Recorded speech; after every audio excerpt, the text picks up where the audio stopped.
Alright guys, in this video I am doing the fuel pump. Now don't worry, I'm here with my cousin. Anyway, and that's why I haven't uploaded. I was having fun for like 2 weeks with it and stuff, and then it just took a shit on me. And there's with the key on, with the engine off, it doesn't have no fuel pressure. And the book that I have that I showed you that I got with all the information from the dealership book says if it doesn't have 45 to 43 psi with the key on, engine off, and you press that little valve that's on front of the fuel rail, I'll show you right now. If gas doesn't come out of there, it's just the pressure. There's no pressure, and it's the fuel pump. So we got the new one, Rock Auto, of course.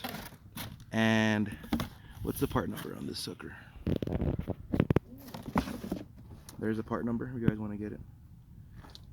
So yeah, let me just put it in, because the hardest thing is those two lines that I had to take off. They were hard, especially that one right there. That's hanging. It was freaking hard.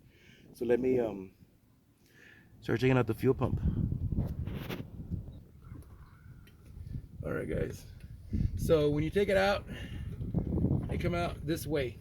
With the handle this side, you got to push these on top. You got to push these like this and pop out upwards, okay?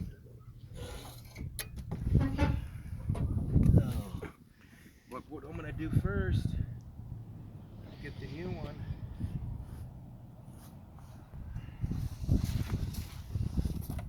Here, come and show this part over here, because you gotta snap that damn thing in there, guys, and I'm kind of scared because I don't want to mess it up.